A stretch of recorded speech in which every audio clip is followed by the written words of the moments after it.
Are you ready? Hey guys, if you're worried about summer storage and what you want to do with your sled before you put it away for the summer, this is what I do to mine. The stock one's a little bit different than the mod ones, but we're going to go over this Mountain Cat right now, and I'll show you what I do, and then you guys can hopefully pick something up. I put a little spray 9 on, gets rid of the grease. I like to wash everything up nice. The track nice and clean. You should always clean all the winter grime and stuff off your sleds, guys. Keep nice and clean.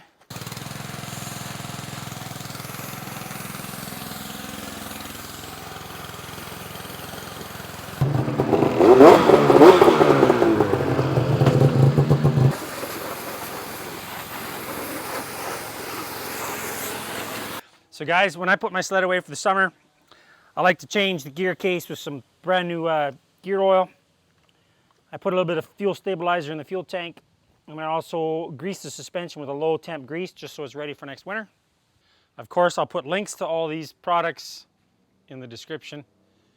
I said you put fuel stabilizer in it, that way at least that old gas isn't going to get all gummy in the fuel injectors, and it should just fire right up in the fall like it was not even put away.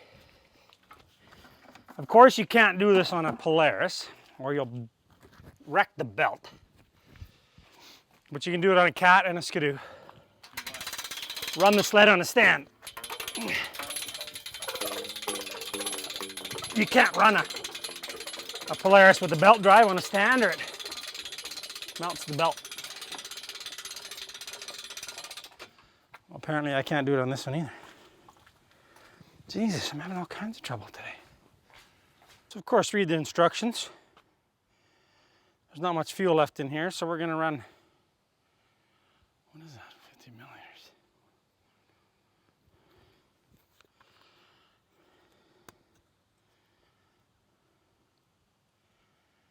Real simple. We're going to run 15 to 30 mils of this stuff in the fuel tank, and we're going to run it.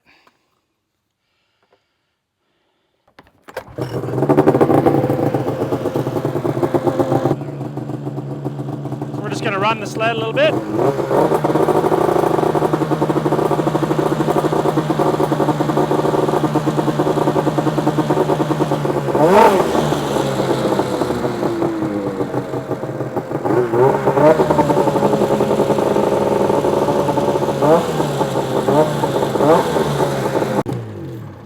That should be pretty good. I don't like running a full tank of fuel because the fuel we have nowadays, it gets really bad pretty fast.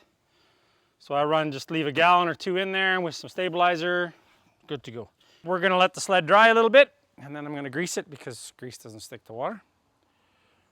And then we will lube up all the stuff needs lubing. I will go through that with you and show you what I use, and then we'll go from there. Oh, that was a bad move. You don't need a whole lot of grease, just a few shots. You don't want it pouring out all over the place. You can hear it in the suspension going through the lines. There's not very many grease nipples on a snowmobile. Where are all my fucking rags? There's one. And of course you kind of want to wipe off all your grease stuff here so you don't get it all over the track. Keep it nice and clean and tidy. For the front links, I use a Throttle lubricant. You can use anything. I just happen to have the Polaris stuff. I like to just put a little dab on the ball joints everywhere. Just keeps them kind of lubed up. You don't have to do this. It's just one of those things I do. Of course, it is a throttle lubricant, so for throttle cables. So you might as well lubricate your throttle while you're at it. Put a little bit in there. The throttles on these new sleds are really nice. But I tell you, it doesn't hurt to put this stuff on. Prolong the life of your throttle cable. Good stuff. I use this on everything. All my mod sleds get this too. Mountain certified.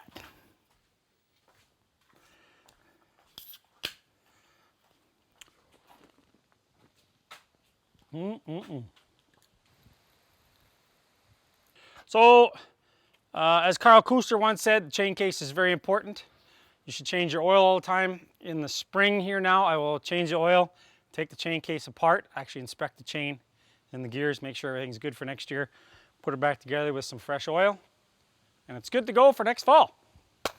On this cat, most of the bolts are all Torx, so you might want to go out and get yourself a decent kit. I'm sure most of you sled guys have the appropriate tools for all this kind of stuff.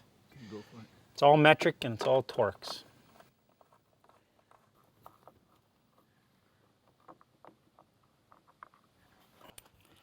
Buddy. So we're also going to top up the chain case with a good quality synthetic 75/90 oil. You don't want the 140, it's too thick. So 75/90's good.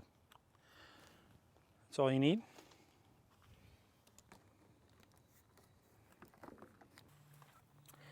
There's a sight glass on this chain case cover, so we're just going to fill oil in the chain case till we see it, and that's good. It's about halfway in the sight glass, so I'm going to stop. That's all that's required. We got good chain case oil in the chain case. We are good to go.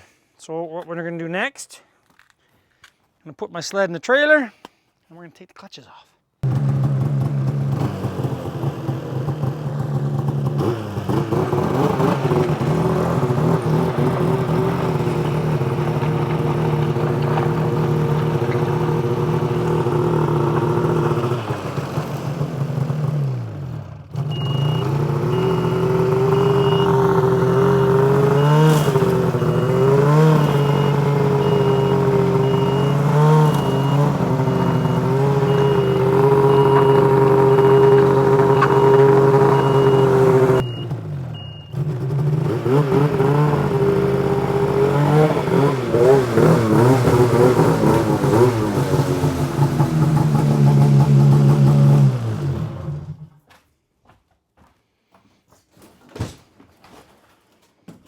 Home for the rest of the summer. Another thing I like to do when I put my sleds away for the summer, put them in the trailer here, I like to take the clutches off, take the clutches apart. Helps the springs last longer, and then I clean them, get it all ready for next year. So we're going to go ahead and take this one off.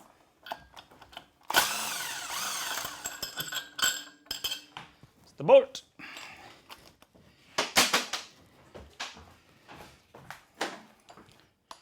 Clutch puller for this sled you can get at any aftermarket place. We will put a link below on where you can get it.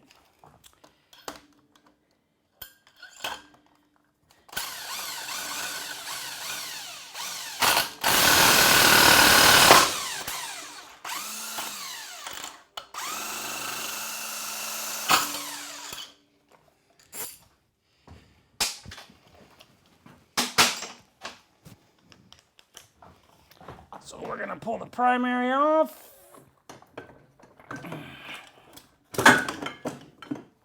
There's your primary clutch. I will take that apart, clean it all up. That'll be on another episode.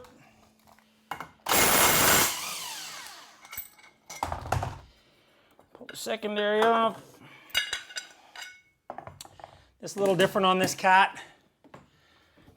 The inner sheave has all the goodies, with the spring and everything right in it. It's kind of different. I will show you that in another video.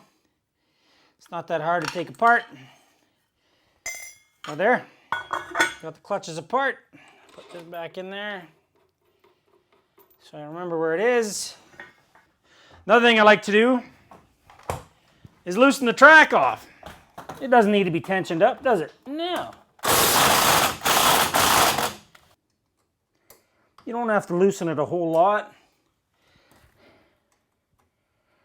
Half an inch or so is all it needs. That way it's got a little bit of, it can rebound over the summer. Yeah, it works. Perfect. There, you can see the sag in the track, so the track is loose. Just wiggle it. It's gonna sit.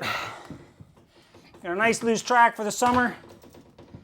Paddles aren't on the ground. All the weight's not on the front end. It's still on the back end. All good. Quick recap. So what we do when we put our sled away for the summer, wash it, we change the gear oil, put the fuel stabilizer in the fuel tank, run it so the injectors don't get plugged. Take the clutches off, release the springs, take them apart. Loosen the track, put the track on a board. That way the paddles aren't being bent. And that's all you got to do. So I tell you what, guys, I like making these videos. I'm going to try to help you out. I know this is our first one, but if you help us out, subscribe to the videos, we'll be able to give you more videos like this one and a bunch of other stuff we're doing. So thank you very much. See you guys later.